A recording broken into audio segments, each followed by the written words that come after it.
বাংলাদেশে আর কখনো দিল্লির তাবেদারদের জায়গা হবে না।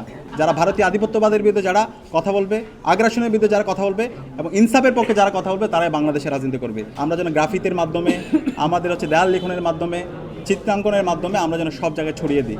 এবং এই লড়াইটা অনেক দীর্ঘ, সুশৃঙ্খলভাবে ঠান্ডা মাথায় আমাদেরকে এই লড়াই মোকাবেলা করতে হবে এবং এই লড়াই আমরাই জিতবো ইনশাল্লাহ।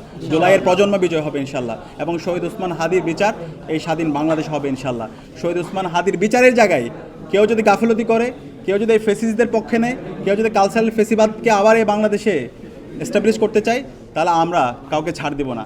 আমরা তাদেরকে যেভাবে মোকাবেলা করা দরকার ওইভাবে আমরা মোকাবেলা করবো ইনশাল্লাহ। আর বাংলাদেশে আর কখনো দিল্লির তাবেদারদের জায়গা হবে না।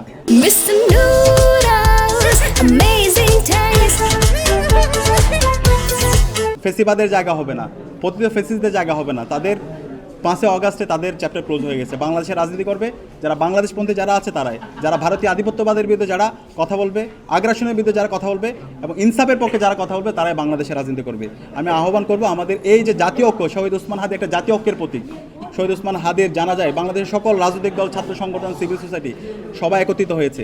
আমাদের ঐক্যবদ্ধভাবে এই দিল্লির তাবেদারদের বিরুদ্ধে, ফেসিবাদের বিরুদ্ধে, প্রতিটি ফেসিস্টের বিরুদ্ধে আমাদের লড়াই সংগ্রাম জারি রাখতে হবে। একই সাথে মিডিয়াকেও আহ্বান করব আমাদের ওসমান হাদিকে হারিয়ে দেওয়ার জন্য আজকে বিভিন্ন ধরনের মিডিয়ায় ফেসিবাদের বিভিন্ন যারা পৃষ্ঠপোষকরা আছে বিভিন্ন ধরনের ষড়যন্ত্র চক্রান্ত করছে।